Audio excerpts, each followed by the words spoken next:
दशानन के नाम से सभी कांपते थे, लेकिन उनकी प्रजा अपने अपने राजा को सबसे ऊपर रखती थी।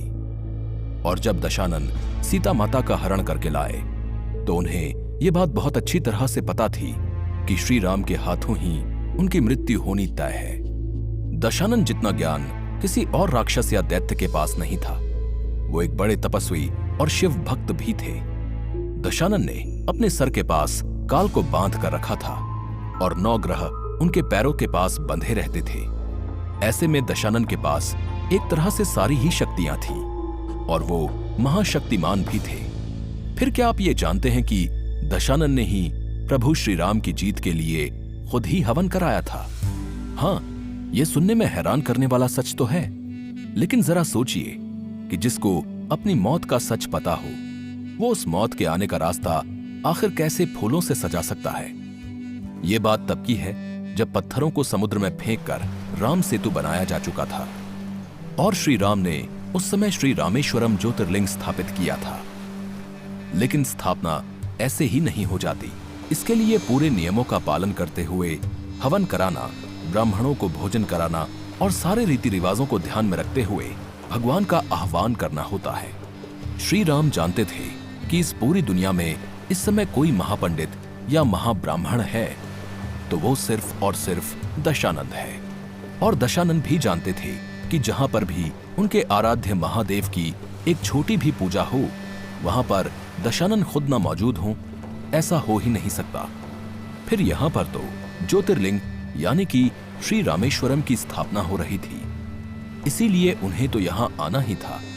श्री राम ने दशानन को पूजा पूरी कराने के लिए निमंत्रण भिजवाया और दशानन भी पूरी खुशी के साथ उस पूजा में शामिल होते हुए उस हवन को करवाने के लिए तैयार हो गए। ऐसा कहा जाता है कि जब श्री राम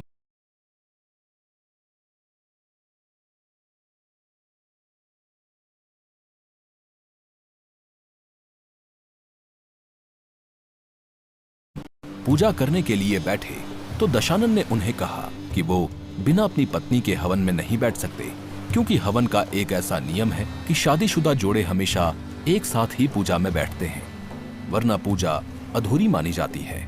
इसीलिए पूजा अधूरी न रह जाए, दशानन ने खुद ही सीता माता को पूजा में शामिल किया और पूजा खत्म होते ही उनके साथ वापस चले गए। लेकिन कुछ और ग्रंथों में यह भी पाया गया कि दशानन ने श्री राम से एक मूर्ति बनवाई थी जो कि सीता माता जैसी ही थी और फिर उस मूर्ति को श्री की पत्नी मानकर उस मूर्ति के साथ में श्री राम ने हवन संपन्न किया था। जब पूजा समाप्त हुई और रीति रिवाजों के हिसाब से श्री राम ब्राह्मण का आशीर्वाद लेते हुए उन्हें भोजन करवा रहे थे, तब श्री राम ने आशीर्वाद के रूप में दशानन से कहा कि मुझे विजयी होने का आशीर्वाद दीजिए। आप ब्राह्मण हैं और आपके हर एक शब्द में ब्रह्म बसते हैं, इसीलिए मुझे आपसे ये आशीर्वाद चाहिए कि मैं जिस भी काम के लिए जा रहा हूं उसमें मैं विजयी रहूं और अपनी पत्नी के साथ अपने घर वापस जा सकूं। इस पर बिना किसी हिचकिचाहट और बिना समय गवाए दशानन ने श्री राम से कहा, तथास्तु तथास्तु तथास्तु।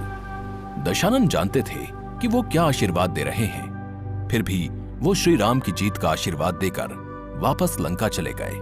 ऐसा भी कहा जाता है कि दशानन सदियों से धरती पर थे और उन्हें ये बात अच्छी तरह पता थी कि राक्षस वंश को युगों युगों तक यूं ही संभाल कर रख सकते हैं, लेकिन क्या राक्षस वंश में होने के बाद उन्हें कभी भी मुक्ति नहीं मिलेगी? क्योंकि सदियों तक जीना या फिर धरती पर राज करना दशानन के लिए कोई बहुत बड़ी बात नहीं थी, बल्कि उन्हें ऐसा लगता था कि वो इस धरती पर सिर्फ पाप भुगत रहे हैं। इसलिए अपने राक्षस वंश का और धरती पर अपने इस जन्म का उद्धार करने के लिए उन्होंने अपने आराध्य महादेव से प्रार्थना की कि उन्हें इस जन्म से मुक्ति चाहिए और साथ ही अपने राक्षस वंश का भी उद्धार चाहिए, जिसके बाद उन्हें यह बात पता चली कि उनका उद्धार कैसे हो सकता है। दशानन जानते थे कि सीता माता का हरण करने के बाद प्रभु श्री राम के हाथों से उन्हें मोक्ष मिलेगा और इतने युगों तक धरती पर रहने के बाद एक यही रास्ता अपनाने पर वो अपने इस जन्म से मुक्त हो पाएंगे।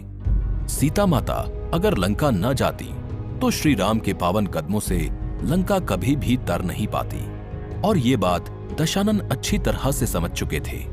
इसीलिए दशानन को महापंडित और महाज्ञानी कहा जाता है। हम सब ने सिर्फ इतना जाना जितना हमने पढ़ा, टीवी में देखा या फिर लोगों से सुना। और सच कहा जाए तो दशानन के बारे में ज्यादा कुछ जानने की कोशिश भी नहीं की। यहाँ तक कि दशानन को सिर्फ रावण की तरह देखते रहे, न कि महान दशानन की तरह। और उनकी महानता सिर्फ अच्छे कामों की वजह से ही नहीं, बल्कि उनके हाथों से लिखे महान ग्रंथों में भी दिखती है।